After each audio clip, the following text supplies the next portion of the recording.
My name is Stephanie Cristello. I'm the programming manager here at EXPO. I'm also the editor-in-chief of The Scene, Chicago's international online journal of contemporary and modern art. And it's my pleasure to introduce today's panelists.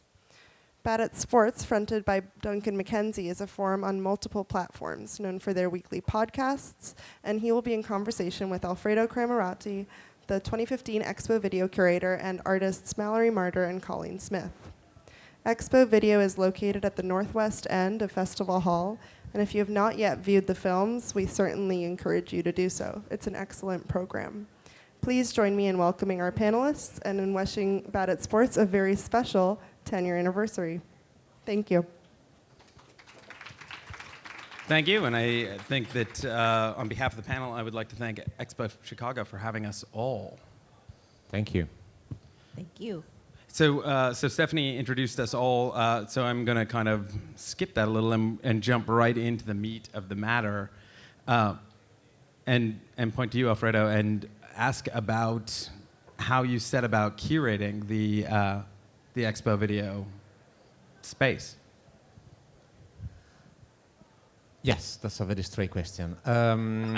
It started with a consideration, really. We are in an art fair, and as a curator, I always try to start with the space and with the viewer experience in mind. And that's a very important part of the curatorial process for me, at least. And so I was just thinking about the different disciplines in terms of moving image, and the different artistic approaches as well to cinema, but equally how much cinema has benefited actually from the artist's work, of the experimental ways in which art is used in the past, from the avant-garde onwards, actually, the moving image. And so the whole curatorial idea started to shape around these creative edges, or what I call creative edges. So where that kind of a part of the moving image scene or panorama in which the two somehow collapse. And so you have, for instance, artists doing art film and art videos with a lot of experimental content, but using somehow a very precise cinematographic structure, borrowing from Hollywood, borrowing from feature film, in terms of aesthetics, in terms of the ratio, in terms of the soundtrack, in terms of the color palettes, you name it. And on the other hand, you have artists who actually are delivering instead the kind of a very formal content structure. So they have a script, and they use a script, and they use a very structured narrative, maybe with a beginning, a middle, and the end even. But actually, the content is very, very experimental. And the two actually, to me, is quite. It's quite always the most interesting things are actually on the edges, on the periphery in a way, and it probably comes from my interest that I kind of am a bit of I'm a non-believer in the division between fact and fiction as well, and that comes into the picture. But maybe I could actually ask the artist since wait. You don't believe in a separation between fact and fiction? Not much. Maybe I feel like that bears explanation. Oh yes, of course. Well, philosophically speaking, really, your truth is what you experience firsthand. As soon as you're telling me what happened to you, it becomes a degree of fiction to me. So whether that's whether I'm telling you a story about my grandmother passing away, or whether I'm telling you of the time I rode a dragon into a battle of orcs, that they're equivalent moments. That's a degree, isn't it? It's just a sliding scale. It's all shades of it's gray. It's a degree. So I could believe both or neither. That's fair. That's fair. And I did actually this. I work a lot on this idea of arts also somehow stepping into other systems, so to speak. It could be the media system, it could be the science system, it could be the political system or the social system. And I do actually pay a lot of attention to those artists who actually occupy different type of spheres or sectors at the same time. And that's where the blurring actually happens. And obviously, I'm exaggerating actually when, also with your grandmother and your dragon, but we are exaggerating, but that's the whole idea really. Mallory's ready to rock and roll. She threatened to filibuster this whole talk earlier. Is this on? Okay. No, I was going to say, once you film it, if you filmed the idea of, the reality of your mother dying versus the fantasy of the dragon, if you film the dragon in a very realistic way, in a very documentary sort of neo-realism way, it becomes believable. If you film the mother in a way that's very fantastical, it becomes more of a fantasy. So both are, I agree with Alfredo, both are equally surreal and manipulative. I feel deeply conservative in that I demand some sort of separation between like when I'm watching a snowboard film and when I'm watching a Peter Jackson film. Like I want to get lost in the fantasy of one, and I want to get lost in the fantasy of the other, but I necessarily have to believe in the reality of one, and I don't necessarily have to believe in the reality of the other. I think it's the convincing part of the filmmaker or the artist. So Peter Jackson's a hack. That's his big failing. Doing Cauleen, his you know you were thinking it. You know you were thinking it. I think Stanley Kubrick's better. So if I was riding a bomb. I'm a fan of Jackson and Kubrick, and I'm just going to skate over that. I thought it was interesting what, Alfredo, when you were talking about the way in which art can inhabit other systems and it can infect those other systems. That kind of got me. I'm comfortable with that idea. I'm really interested in the way in which you can, especially as a filmmaker, you can. We have a specific set of organizational skills. Making a film requires like this sort of like harnessing of resources and people and time. That is, it's really quite formidable, that set of skills, and you can kind of deploy that and make it malleable and reshape it into other forms or other systems. And that I've come to find that really exciting and really interesting, and so I can relate to that idea that there's a way in which you can inhabit another system that's very, very real. But then through these tools that we have, we can pull out of it these positions of perception that are not really available unless you have a filmmaker there with our tools to mine that or to cultivate that. Does that make sense? It's almost like, Alfredo, you coined a phrase around this concept, aesthetic journalism?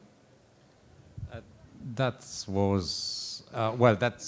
not strictly related to this film and video program, for instance, but somehow it is related because probably I kind of put together a sort of a theoretical structure around this facts and fiction blurring, and that's a long type of research I did, starting with myself as an artist, I have to say, and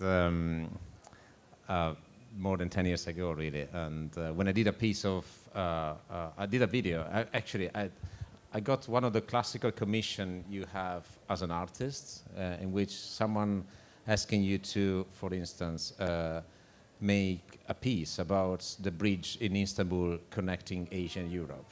That's the classical type of commission you might get as an artist. And then what you do, I don't like to work alone. I always try to work with other people. I have more fun with them.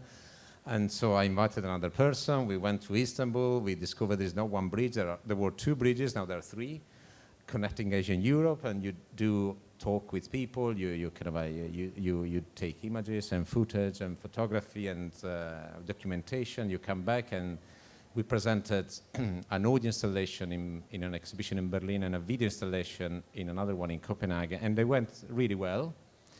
And I started to think that I was commissioning an artwork I was commissioned an art to go there and do an artwork, and I came back with some sort of investigative journalism piece. So I came back with another type of work.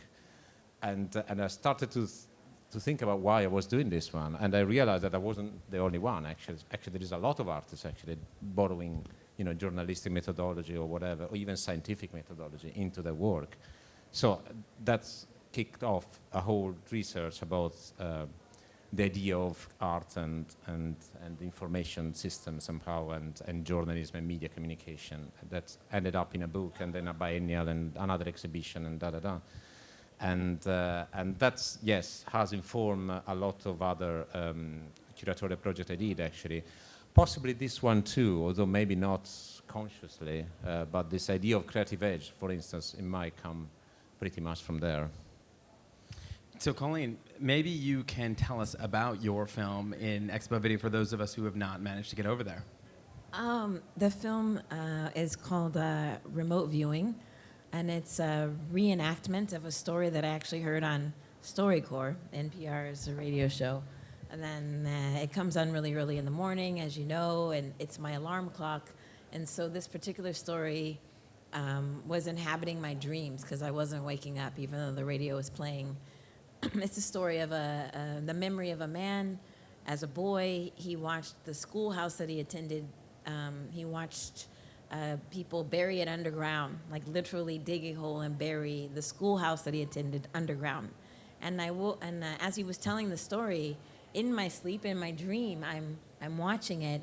And when the house in my dream fell into the hole, I woke up like physically moaning. It was an incomprehensible kind of you know what I mean, collision between the conscious and the unconscious mind, And then, you go about your business, your day, your work, and I couldn't shake that dream. And I got the podcast of the story, and then I realized that there were these weirdly strange relationships between the impulse to bury this structure underground and, say, conceptual art and land art, and I realized that maybe there was a way in which I wasn't going to be able to exercise the way I had been haunted by the story until I remade it, because I couldn't understand. Like, why would you bury a house underground, a schoolhouse underground? Like, why would you? It didn't make sense, and I couldn't make it make sense until I refilmed it. So that's what the video is. The video is an attempt to understand something that occurred and to confront it. It was almost a kind of a healing process. Except that it didn't work. It didn't. I learned. So you're still actually nagged by the whole story. I just had to accept that sometimes you have a wound, and then reenacting it over and over doesn't make it better. It's just picking at the scab, and that you have to find another way to. I mean, literally, when we buried the house underground, it was a house that we built in a hole that we dug as a team, as a group, as a crew. And when the house went into the hole, my art director who had built the house, he just touched my shoulder. He's like, I have to take a minute. And he vanished for the rest of the afternoon because he lovingly researched and built this schoolhouse. You know what I mean? I was like, all I did was hurt somebody else. That's good. The blurring between fact and fiction. It's very real sometimes, yeah. Or fact and fact, I don't know. Fact and fact. Yeah. And so, Malerie, can you tell us about your work in the show? Okay, yeah. It's a video titled At Rest, and Alfredo was asking me earlier how I conceived of it. I was on a holiday with my parents, and they fell asleep, and I was watching them sleep. And my father... Not creepy at all. My father at the time had... which I was able to then film him later sleeping in this way, but he had a way of blowing out his cheeks, and it was really dramatic.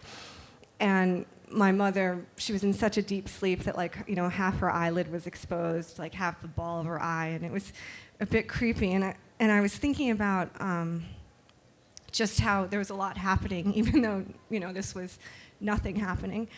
And I began trying to formulate a way to make it more animated, and also talk about things that the idea of sleep conjured up for me, not even just as not even a metaphor, but the big sleep and about death, and which at the time when I made the piece, it was more of a, an idea, less of a reality. So I started, filming people naked so you could see their body, because my interest has been sort of, fixated on that. And I was thinking about the body as an instrument and the breath as a bellows. And I liked the idea that you couldn't really see them move as I was filming, but I would film them in one position for long periods of time. And the room was really important, like the setting evoked a strong sense of place. And of course, all the objects and the room itself being inanimate would stay the same. And that, through, the divine course of film and editing, if you sped it up just really subtly and not without it being like an overt thing, you could see the body move, and you could see the chest move and the diaphragm and things like that. And so the body suddenly became animated in this like corpse-like way.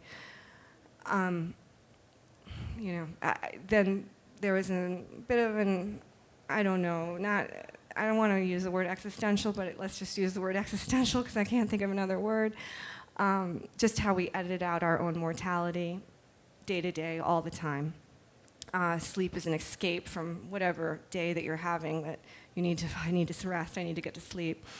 And so I was also thinking about how this state of rest didn't really conjure rest, and that the regular breathing became like hyperventilation, and small twitches looked like Tourette's, and that this idea that if you speed up time, you're speeding up the approach of your own death, but that was a contradiction to the actual element of sleep in which you're trying to escape that idea. So. That sounds terrifying. No, I think it's soporific. I think people are like, oh, this is boring. But I tried to make it interesting. I found it actually, when I saw the first time, I found it almost a bit disturbing, the whole thing. And I didn't know how long I could actually take it.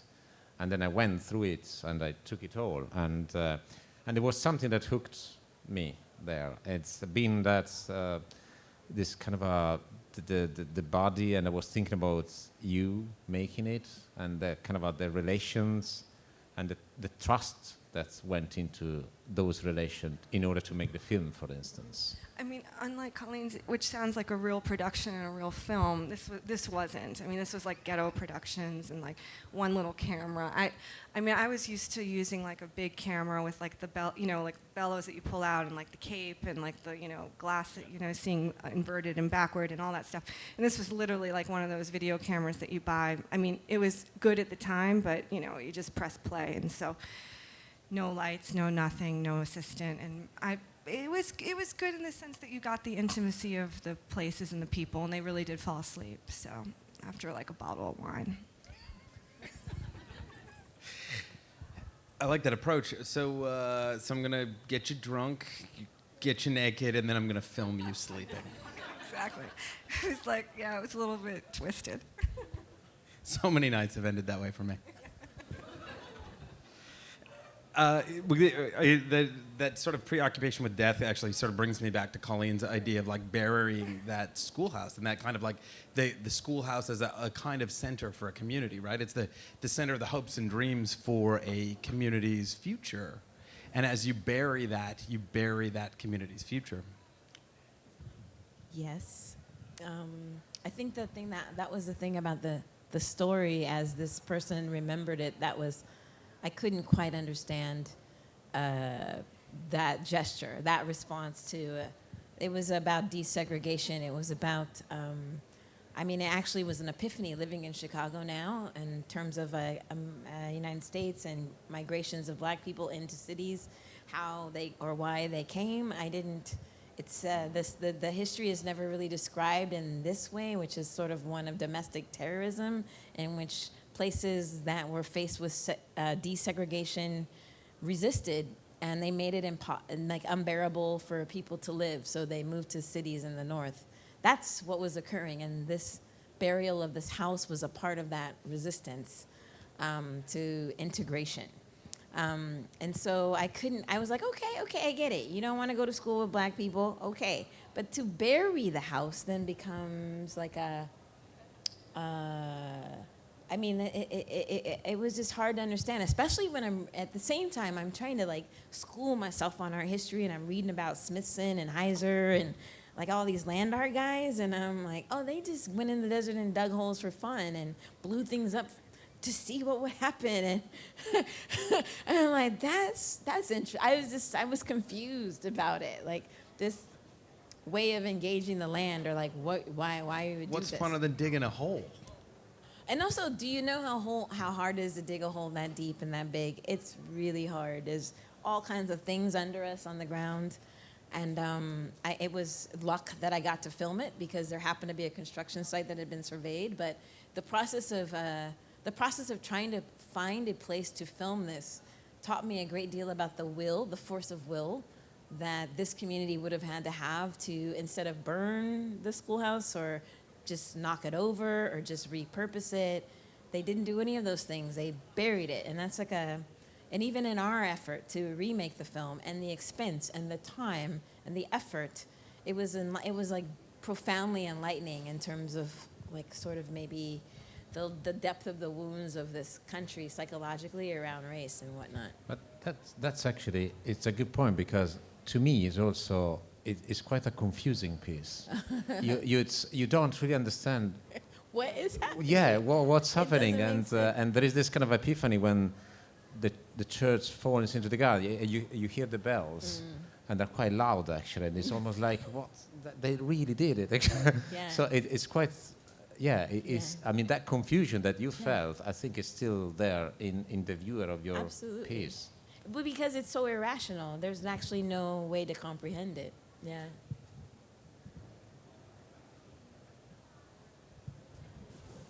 Well, but I mean, I think that we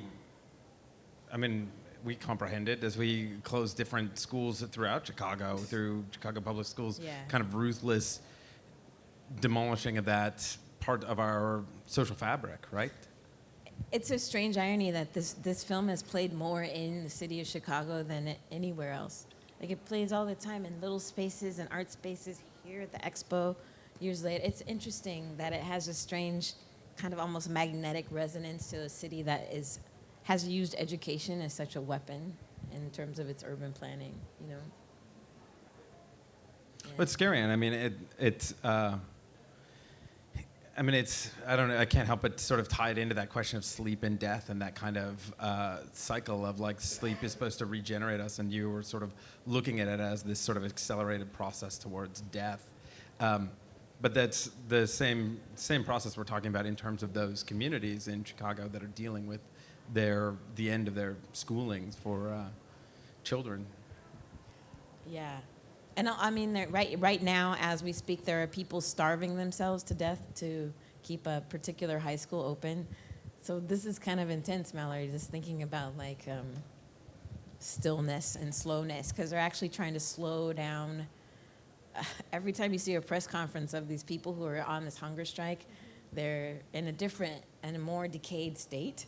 You know what I mean? Like, they started out standing and strided, and now they're in wheelchairs, and the mayor will not speak to them over a high school. It's fascinating. You know, it's really interesting. And so there's a weird, I don't know, kind of, Oh, I made it in shot it in 2010. It says it's 2011, but it's 2010.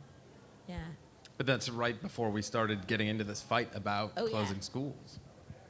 Anyway, that's the social-political as opposed to the cinematic, I guess, yeah. Maybe Alfredo can bring us back to the cinematic.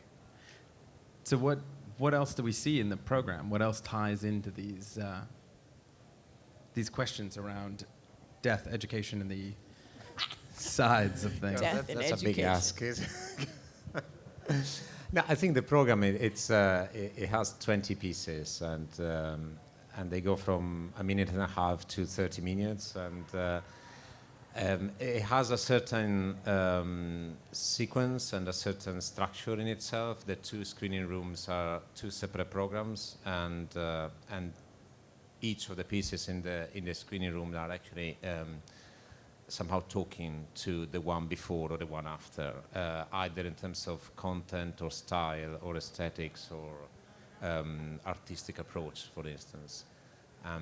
So there was a lot of actually to think about it in putting together, not only in terms of the duration of the pieces, because I didn't want to have a screening program that it lasted 4 hours, because we are in an art fair and nobody would stay there for 4 hours. So I constructed it as 1 hour each, and people can go in and see 20 minutes and then go out and then maybe go back in the afternoon to see the rest.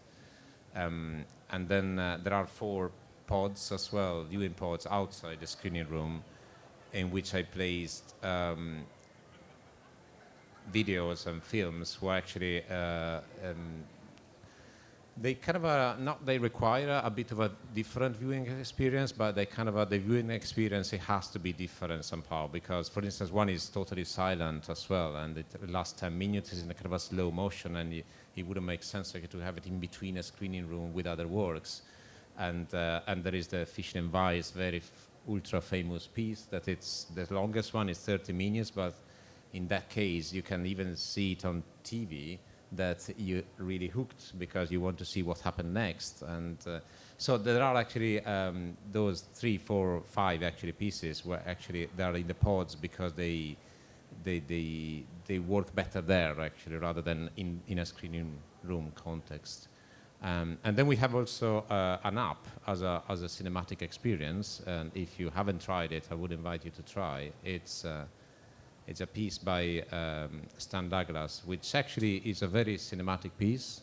It's about Vancouver in 1948, and it required a huge production because there are probably 200 people working on to do the app.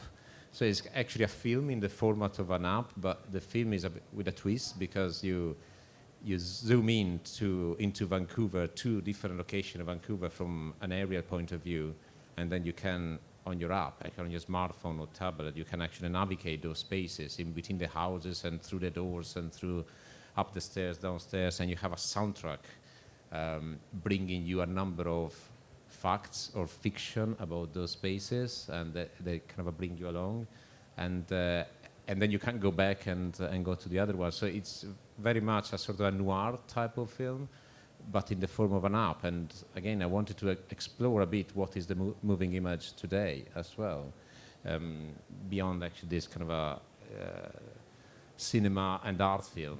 The artist using moving image and the director making feature film. There are a whole area in between, which are very productive actually, and I think artists actually make the most of it, usually. No, I really feel like the 21st century, in fact, like right now in the 21st century is when I'm hopeful that games and apps will emerge as like an art form that it can be popularly understood and comprehended, sort of in the same way that cinema became popularly understood and comprehended as an art form about this time in the last century. I have actually my own experience with my son is just 9. And it constantly kind of bothered me to give him my iPhone because he wants to play with circa 1948. I don't really know why he likes it so much actually, but it actually has something that it really, really is attractive for him. Yeah. And I think this is the future of moving images, is that they will become game-like or app-like or interactive, and that it used to be remarkable to see a train coming towards us on the screen, and it was completely, like revelatory. And now I think just the ability to touch and move and control our movement within a narrative will be, for quite some time, probably the next cinematic language that we have to kind of confront. I'm such a Luddite. I honestly, I think I'm terrified of it all. I think I'm just too much of a traditionalist. Well, that's fair enough. Do you see a lot of artists curating regularly video and film stuff, do you see a lot of artists working in apps? And I feel like not a lot. There are artists using, let's call it new technology or whatever it means, that term really. But mainly actually are internet-based. So they're kind of streaming data and taking the data, live data, and having the data affecting the picture basically as you see them. And there are actually a good number of artists working in that sort of a realm. Very few working in apps, to be fairly honest. Yeah, and also, I mean, when I shot this film, remote viewing, I shot it in 4K, which is still kind of an inaccessible. It's a little bit unreasonable. And the reason I did is I was working in an institution that had a 4K projector. At the time, there were only like 10 on the planet, and they had one. So I thought, well, I want to see what it does. So I shot. And then when that projector projected these images, what I realized is that that camera and that technology can see more than the human eye can see, and it was actually painful. It was actually like a grater, a sandpaper on your eyeballs to watch an image with that much veracity. Yeah. I actually think that it's too much. It cuts away at how we actually perceive things, is my feeling about it. This hyper quality of HD, it's sort of ruining everything. I mean, I think the best films that are made with the camera, it's like they're always trying to find ways to cut back on it, because to me, it destroys the believability. It's like, one, no one looks good over the age of 4 years old unless they're like a cat, and you know, cats do look really good. They look great. So that's for sure. And then, you know, it sort of dissects the acting, or if you're watching a film with actors, you know, you can feel the acting. But I think that we all, you know, we perceive things in the way our perception, this is just my gut feeling about it, but we're all sort of walking around with rose-colored glasses. So it's like there's a certain haze over the way we imagine things or visualize them or have a memory about them, particularly memory. And really, if something's happening, and what film does is it's like it sources you back to your memory, or it's like it feels like a memory that you're experiencing. And I think that's the power of it. And I think that the problem with the high definition, and particularly with the TV too, but with all of it, is that it's going steps beyond, and that it's dissecting it. It's fine if it's not the human.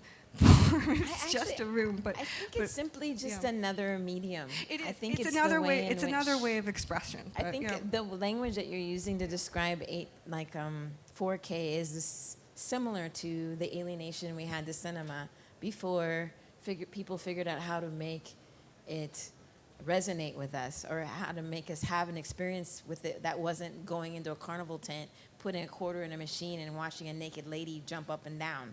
And it took some people to figure that out. And then it's sort of like right now with video games, you have to have like a joystick, right? And I can't be bothered. I don't want to learn what the buttons do. But the moment that they get rid of that thing, and I can play with some stranger or with maybe a niece or a nephew or a grandchild or whatever, the moment that becomes possible, I will do it, simply to have this shared experience. Do you know what I mean? And I think our contemporary alienation with the technology in this really primitive form, because it is, what I learned about 4K was that it is terrible to watch. It's painful, and you don't ever want to see so much detail. Our eyes don't.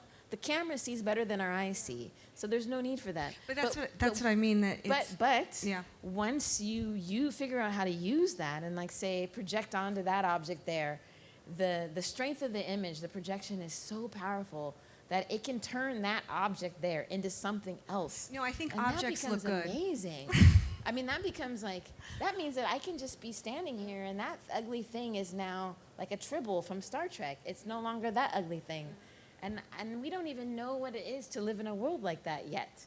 No, it's true. It's true. I think in terms of inanimate places and spaces, it's amazing. But with the human figure, it's tough. It's just, for me.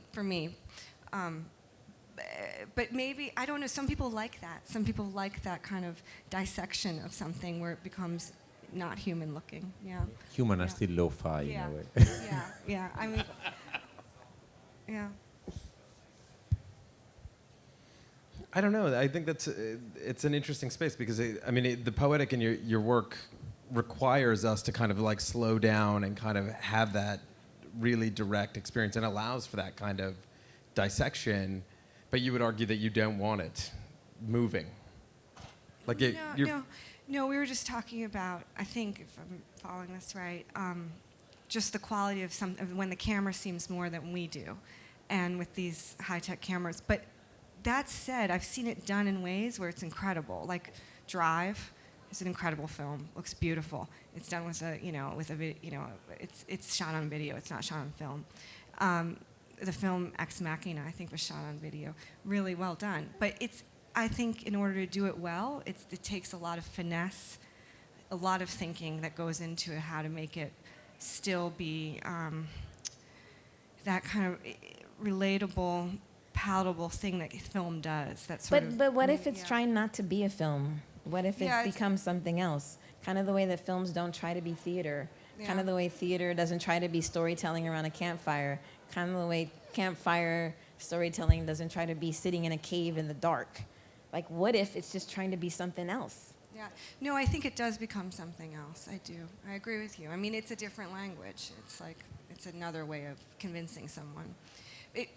My resistance to it, just aesthetically, is that I'm left colder, less convinced. But that's just. But I agree with you. With objects, it can make them look more appealing.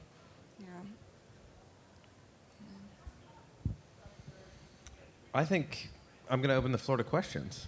That's what this mic is for. Are you going to give up your mic for that? I'm giving up. Oh, No, we've Stephanie got has another one. mic.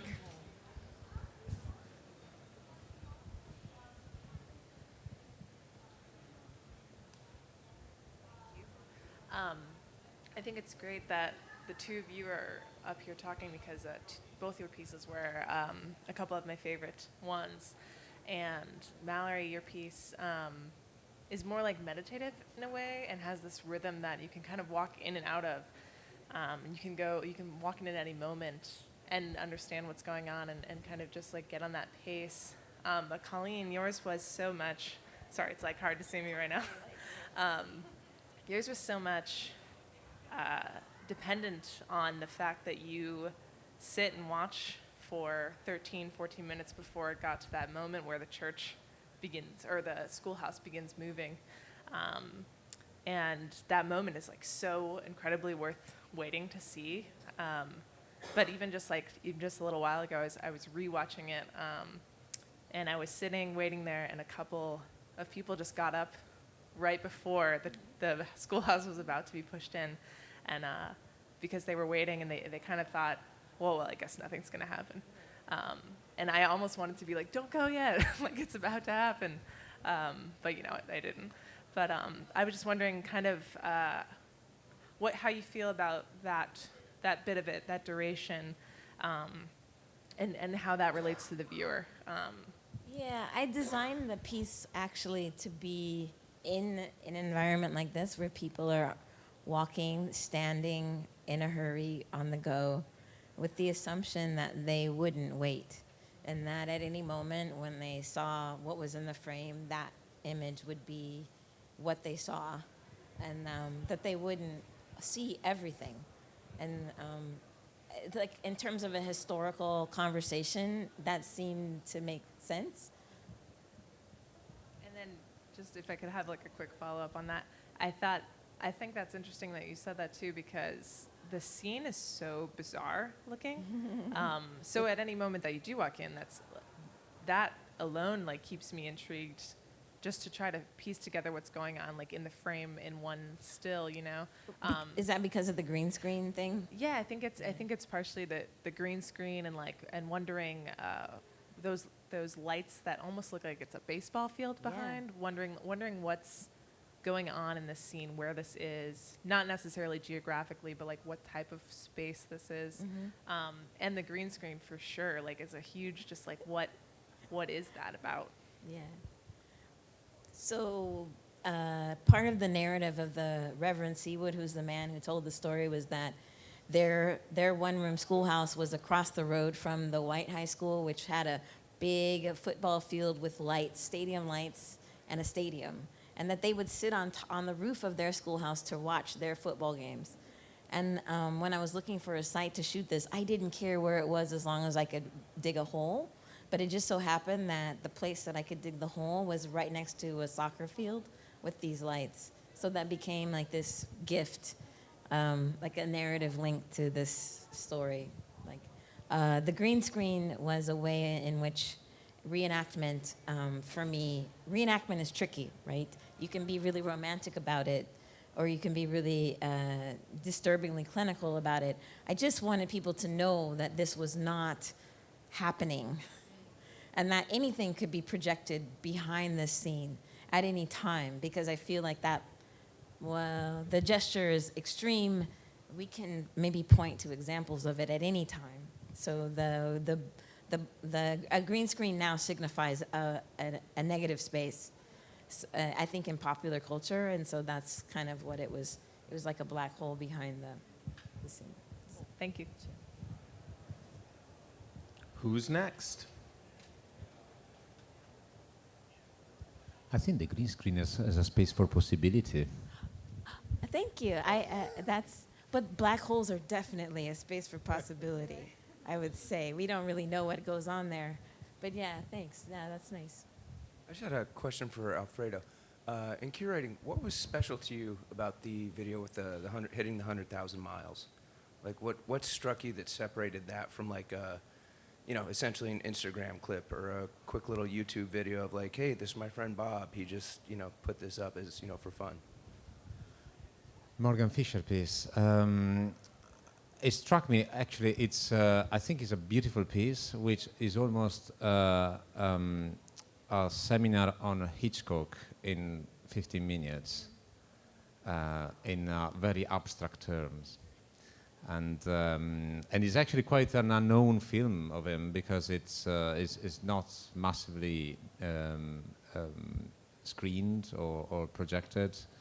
And to me, it was as simple as that. Actually, it had a very cinematographic structure, but the actual content of it's you can't get more experimental than that one. Actually, really, just shooting your car actually when it turns from 1999 to 100,000. It's I found it really actually is almost is a perfect metaphor for the creative ages in that case.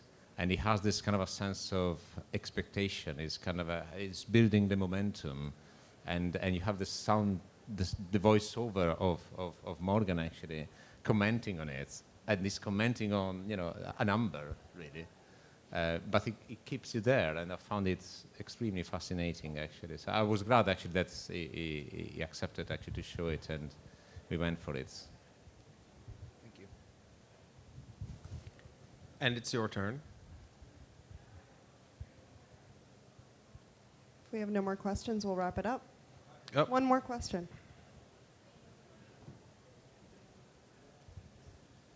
This actually relates back to that idea of 4K and higher resolutions, and like I work with film, and in the past, like changes in technology have already kind of always ushered in some sort of change in storytelling in terms of film. And I'm curious, both from Malerie and Cauleen, like what do you think these higher resolutions are going to do to change storytelling in film?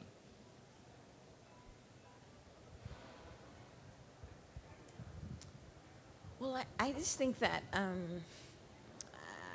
resolution, okay, so when you have these machines that can produce an image that has like such a depth that it's almost like a thing, like it has a density.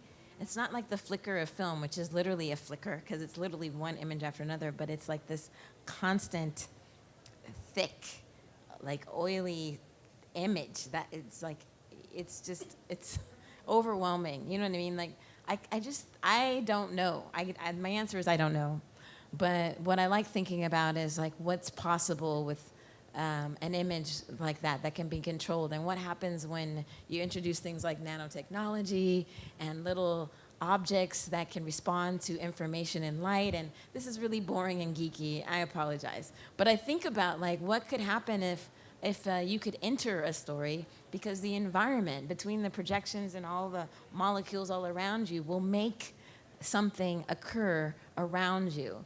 And I think about like 100 years ago, literally, when cinema started doing that for human beings, where they started to feel as if things were happening on the screen for them that didn't happen any other way, not in the theater, not in a book. You know what I mean? And I don't know what that is. I can see the technology is it's really clear that there's something else possible that we don't know, and that we'll be completely delighted about. You know what I mean? Or like for better or for worse. It's not like necessarily optimistic. It's not as if I'm like waiting for James Cameron to make that movie. I certainly am not. But I do know that it will happen. The technology is just sitting there waiting for someone to make it so, you know. And I don't mean to be totally dystopian about it. No, I mean, I guess to echo what Cauleen said, yeah, I think it could become more of an experience. I briefly glanced at an article where it was like some sort of surround sound headset that they're building, and I imagine that will become a new wave of like where you put one of them on and you're in a space. I mean, I think that is sort of the idea. I have no idea in terms of the storytelling what that would lend to, but it seems that it becomes more fantastical. Maybe not. You know, maybe it'll become more primitive. I don't know. I don't know. But there is something about the connection to the device, like always on the phone, like it's like an attachment, an addiction, a surrogate that is creepy to me, just innately, yeah, so. Final question? All right, we'll wrap it up. Thank you, guys. Thanks Thank you, all. Expo. Thank you.